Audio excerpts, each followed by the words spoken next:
Selanjutnya yang menyebabkan doa tak terjawab dari sebab matinya hati, qultum annal mauta haqqun wa lam tasta'iddu lahu.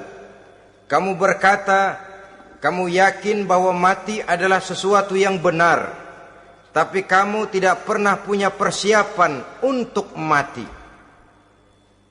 Padahal menurut logika, orang yang akan bepergian jauh tentu dia harus mempunyai bekal yang cukup. Semakin jauh jarak perjalanan yang akan ditempuhnya, semakin banyak perbekalan yang harus dibawanya. Dahulu, seketika beberapa jamaah dari Yaman akan melaksanakan ibadah haji dengan nekat, mereka berprinsip, pokoknya kan berangkat haji jadi tamunya Allah, nanti Allah yang akan ngelayanin. Mereka nekat, modal badan doang berangkat. Diadukan kepada baginda Rasul, lalu turun peringatan dari Allah, wa tazawwadu fa inna khairaz zadi taqwa. Jangan begitu, bawa bekal. Sesungguhnya bekal yang paling baik adalah takwa. Bahwa berangkat dengan bekal takwa itu bekal yang paling utama. Tapi bekal-bekal yang lain pun jangan diabaikan.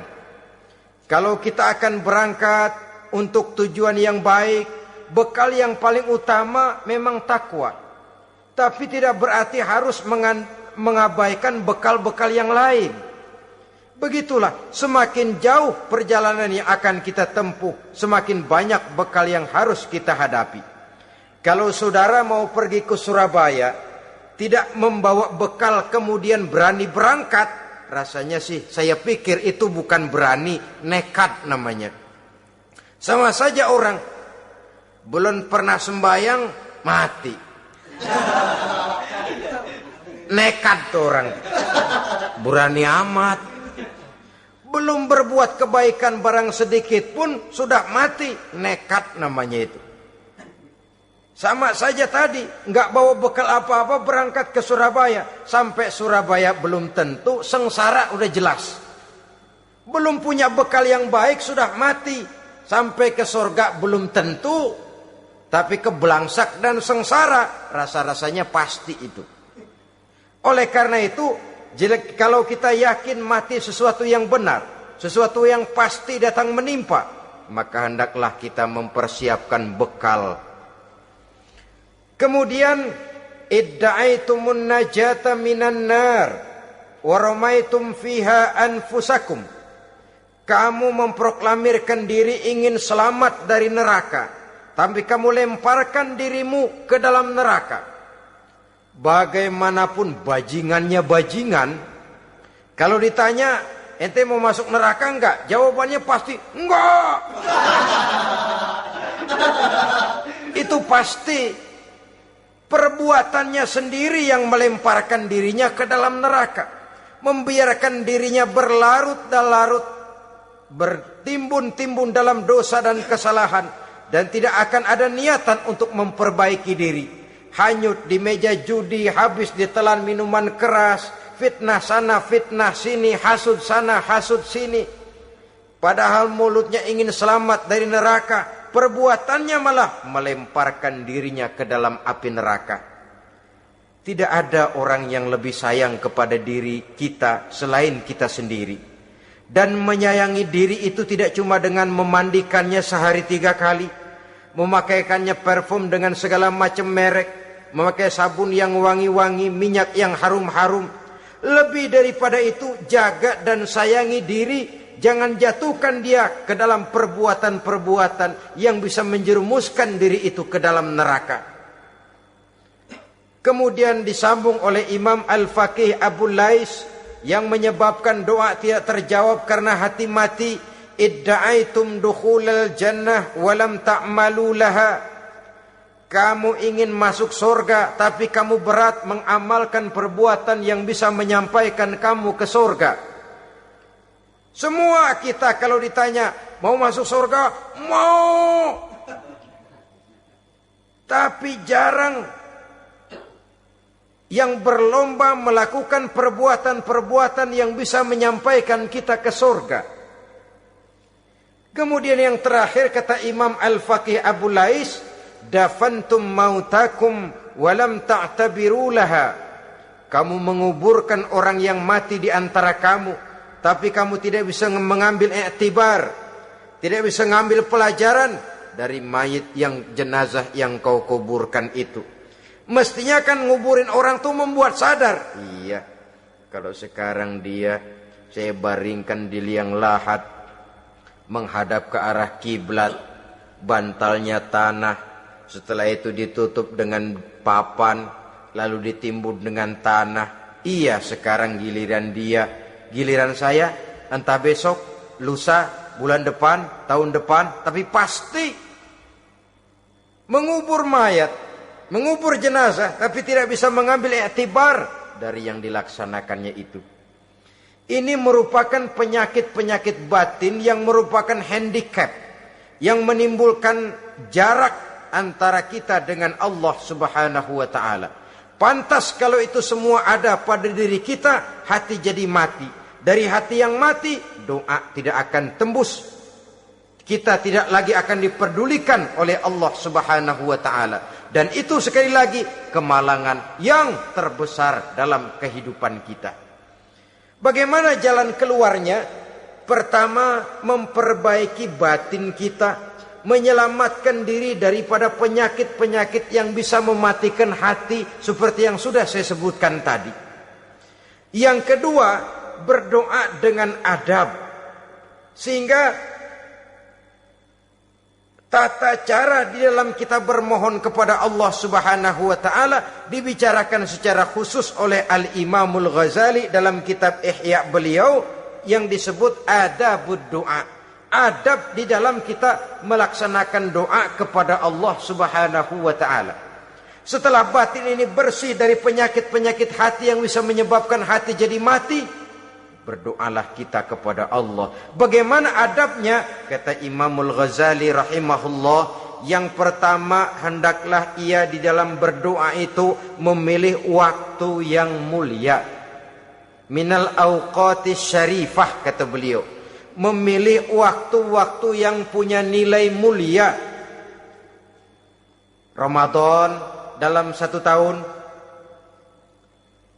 Jumat dalam tiap minggu, sepertiga malam yang akhir pada setiap hari. Waktu-waktu yang punya nilai mulia. Walaupun misalnya saudara berdoa pada hari Kamis, tidak ada halangannya Allah mau kabulkan. Ini tidak berarti bahwa kalau sudah berdoa hari Jumat lalu hari Kamis tidak mau berdoa, tidak. Lebih memilih mengintai waktu-waktu yang punya nilai mulia.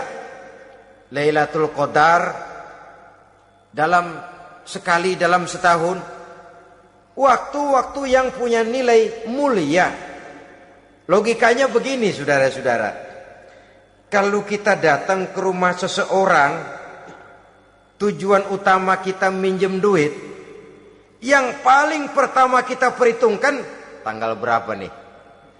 Kan itu toh, tanggal berapa? Kalau tanggal 20 atuh minjem duit, orang lagi ngap-ngapan,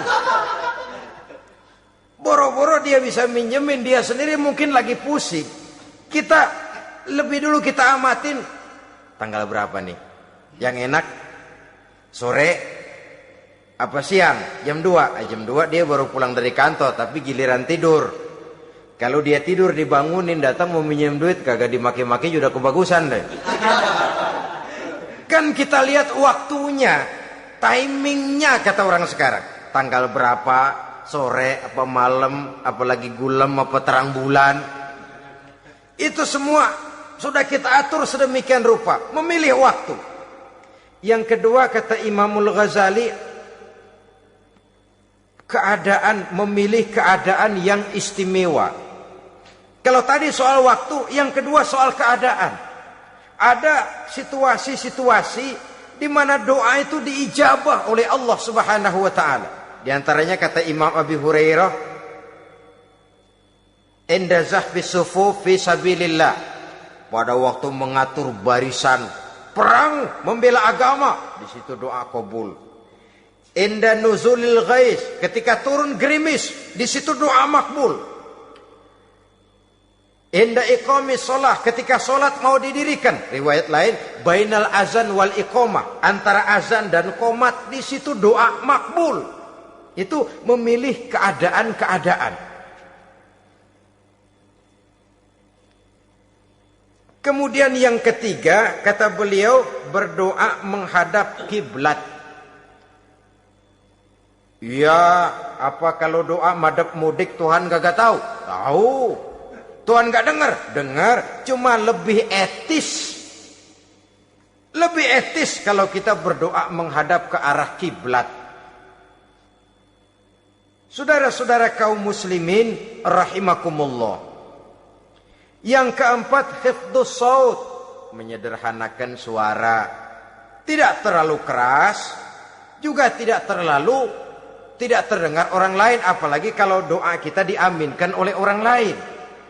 Tidak usah terlalu keras. Kenapa? Karena Allah yang kita meminta kepadanya bukan zat yang tuli, bukan zat yang buta, bukan zat yang tidak dengar, bahkan Dia Maha dengar. Juga tidak terlalu seperti orang berbisik-bisik, apalagi kalau doanya doa bersama-sama. Tapi kadang-kadang terdorong oleh husnuzon dari para makmum saja. Tidak peduli apa yang dibaca oleh imam, yang kedengaran cuma amin aja gerengan. Amin, amin, amin, amin, amin, amin.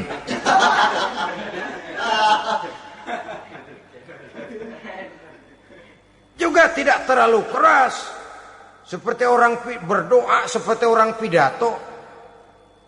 Saudara-saudara kaum muslimin rahimakumullah. Yang kelima, alla yatakallafa saja' fid du'a. Dalam berdoa, kalau istilah kita, jangan nyelongcong.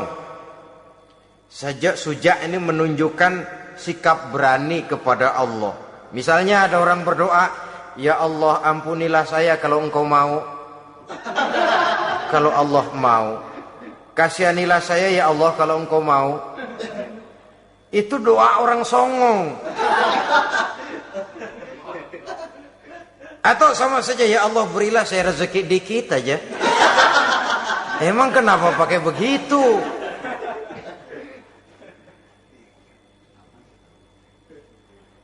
Allah yatakallafa saja fid du'a. Yang keenam, kata Imamul Ghazali, at-tadarru' wal khusyu', dengan tadarru' dan khusyu', dengan sikap tawadu, benar-benar ya seperti kita lah kalau datang memang menghajatkan pertolongan dari seseorang, segala action kita atur supaya hajat kita itu kabul, kan begitu. Kadang-kadang istilah orang kalau perlu ngesor mah ngesor dah, yang penting permintaan dikabulkan, gitu saja. Kita lihat sekarang ini, ramai orang bicara soal film-film Parno. Kelihatannya pendatang-pendatang baru, pokoknya asal bisa main dah, bugil ya bugil dah. Yang penting nyohor, bisa tampil. Walaupun dalinya semua sama, mula-mula cuma iseng. Adegan panas bagaimana? Kalau tuntutan skenario apa boleh buat? Apa boleh buat? Emang nggak bisa milih. Setelah film beredar baru saya juga jijik ngelihat, ilah tadi kemana waktu bikin? Udah jadi baru jijik, bikinnya merem memang itu.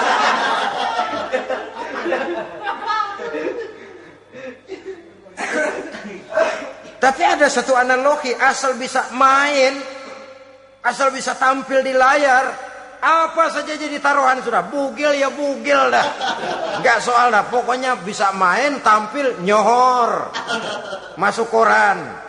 Udah seperti kata-kata orang Arab, bul ala zamzam fatu'raf. Kalau pengen terkenal, kencingin sumur Zamzam. Artinya apa? Bikin yang aneh-aneh, yang orang nggak kerjain, ntar ngetop. Yang ngetop lempengan jeleknya. Sumur Zamzam dikencingin, kan nyohor itu. Sedunia orang kenal. Kenapa? Gila. Saudara-saudara kaum muslimin rahimakumullah. Sangat kita sayangkan kalau lalu orang berlomba-lomba dengan cuma modal paha mulus, wajah cantik, dimauin apa saja mau lalu bisa tampil. Akibatnya yang jadi korban adalah anak-anak kita. Disuguhi tontonan-tontonan yang meracuni jiwa mereka. Walaupun akibatnya barangkali ya lain seperti band orkes dengan film memang akibatnya tidak langsung ya. Kalau band orkes akibatnya langsung, dia bisa berantem di tempat lokasi. Film orang nonton tahu dia di tempat itu, bukan di tempat itu dia praktek, pulang jadi pikiran dia. Tadi serem ya, ntar kalau udah kesempatan kita praktek. Ntar ngancemnya itu yang gak enak. Tapi yang saya analogkan dengan persoalan kita, tingkah pola artis apapun dilakukan asal bisa main. Nah itu tuh, asal dapat kesempatan acting. Dalihnya ya tuntutan skenario lah, iseng lah, macam-macam lah. Tapi yang jelas satu target, saya harus dapat kesempatan main. Untuk sampai ke situ cara apa saja harus saya tempuh. Tidak peduli harus menginjak-injak norma dan budaya bangsa yang luhur. Tidak peduli harus bertentangan dengan kaidah agama. Tidak peduli hasilnya meracuni umat masyarakat, terutama generasi muda. Yang penting kan ngetop. Saudara-saudara, baiklah ya, itu soal lain. Tapi soal kita ialah at-tadarru wal khusyu'. Bermohon kepada Allah dengan tadarru, khusyuk dan tawadhu. Seperti kalau kita mau bermohon kepada seseorang, kita merendahkan diri. Pak, saya memang orang gak mampu pak. Utang saya udah selebar kampung pak. Anak udah 16 seperempat. Apa saja kita meratap, menghibah, mengeluh, merintih, ujungnya kan yang penting gue minjem duit dapat dah gitu. Apa kayak diomongin, pokoknya pulang bawa duit, itu saja. Itu strategi manusiawi. Kalau ini kita adakan konteks, oh iya, kepada Allah lebih lagi kita tadarru, khusyuk, tawadhu. Doa dengan tawadhu, sebab kita akan bermohon kepada yang serba maha. Menghadap ke arah kiblat, duduk bertafakur dengan khusyuk, tawadhu. Jangan doa sembari tolak pinggang.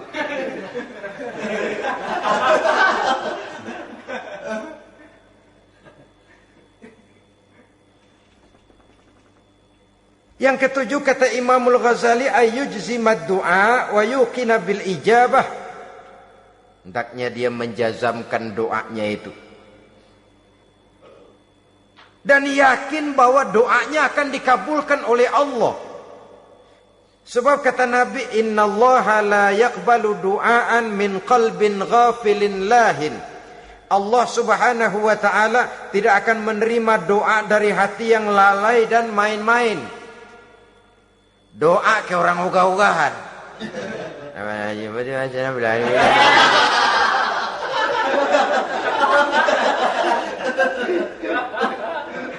Kali malaikat nyongok dong, lu minta apa lu?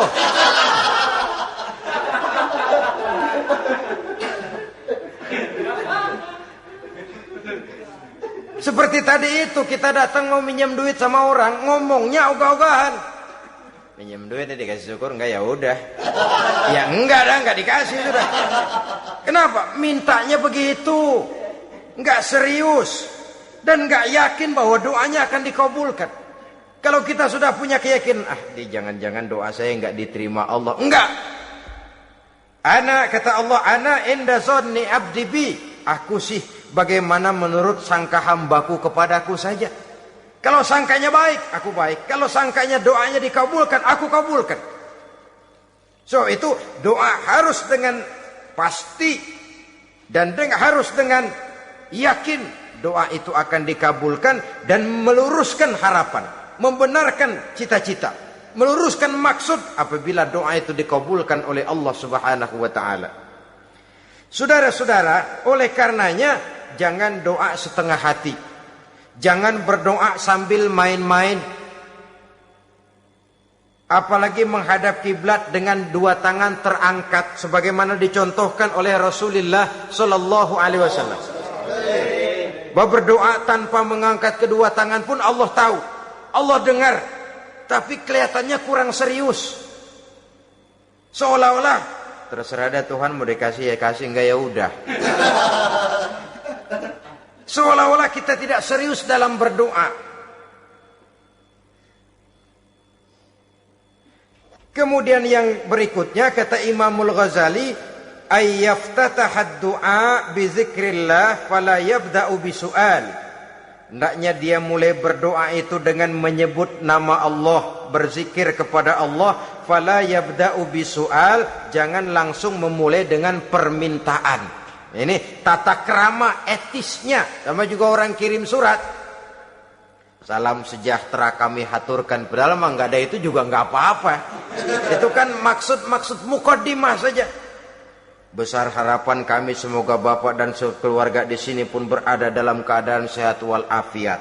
Selanjutnya kami telah dengar dari berbagai teman tentang kedermawanan Bapak, tentang bantuan Bapak di berbagai bidang yang menyangkut sosial pendidikan.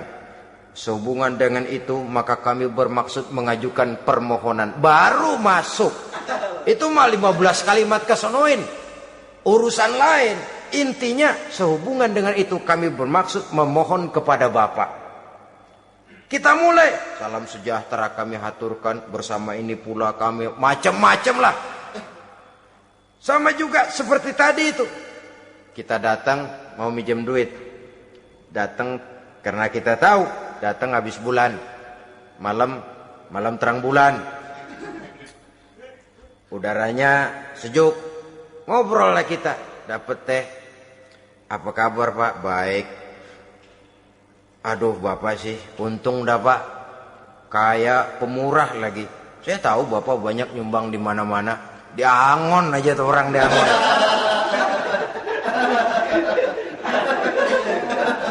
Kira-kira udah mau telap aja baru dikedat. Ngomong-ngomong Pak, nah mulai nih kalau udah ngomong dah tuh mulain. Baru masuk.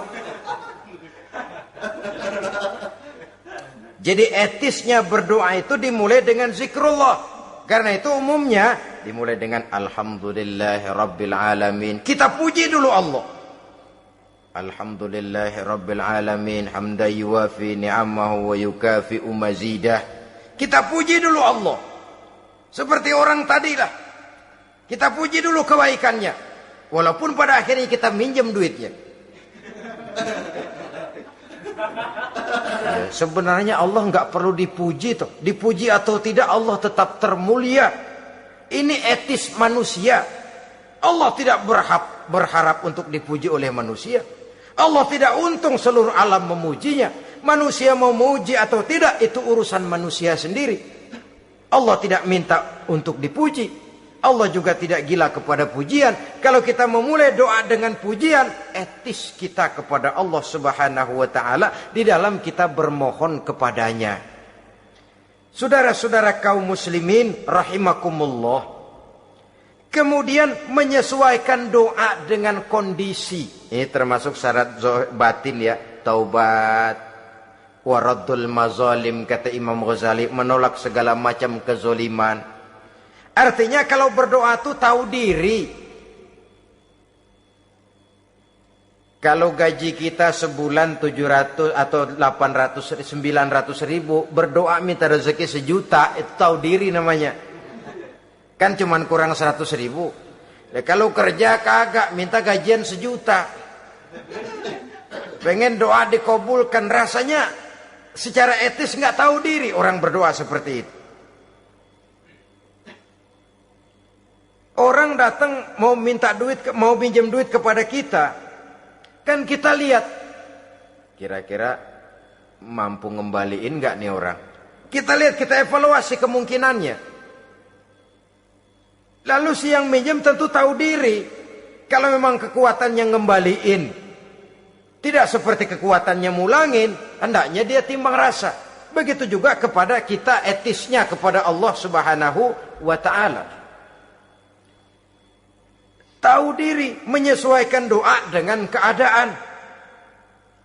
Kalau tidak, ada gap terlalu jauh panggang daripada api, nanti nasibnya bagai si pungguk merindukan bulan.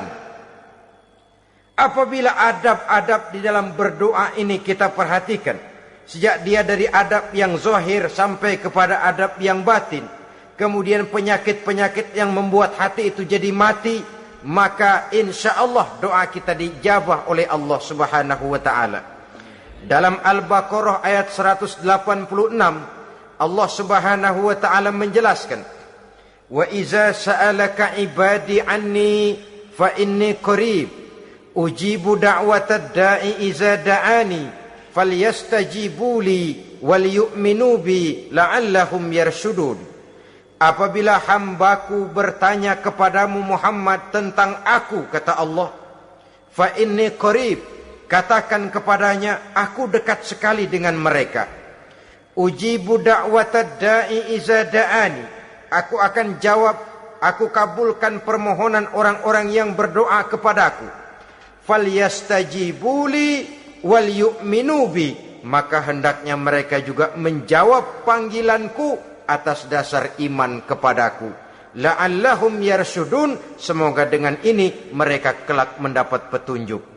Saudara-saudara, Al-Baqarah 186 ini dengan nyata menjelaskan kepada kita, Allah akan menjawab doa, mengabulkan permohonan apabila kita falyastajibu li wal yu'minu bi, juga menjawab panggilan Allah atas dasar beriman kepadanya. Logikanya tadi itu, araftumullaha wa lam tu'tuhu haqqahu. Kita tidak pernah mau menjawab panggilan Allah sementara kita berharap doa kita dijawab oleh Allah. Apa enggak pincang? Apa enggak berat sebelah? Panggilan Allah kita berat memenuhinya, sementara kita sangat berharap agar permohonan kita, seruan kita dikabulkan oleh Allah. Menjawab panggilan Allah atas dasar beriman kepadanya. Kenapa? Ada orang menjawab panggilan bukan berdasarkan iman, tapi karena target lain. Datang sembahyang Jumat paling dulu, target utamanya pulang juga paling dulu nyabet sendal, nyabet sepatu. Menjawabnya iya, tapi tidak karena iman. Jadi apabila kita rajin menjawab panggilan Allah atas dasar beriman kepadanya, maka seruan, permohonan, doa niscaya dikabulkan olehnya. Ini saja, mudah-mudahan ada manfaatnya. Terima kasih atas segala perhatian. Mohon maaf atas segala kekurangan. Usikum wa nafsi bitaqwallah. Wassalamualaikum warahmatullahi wabarakatuh. Waalaikumsalam.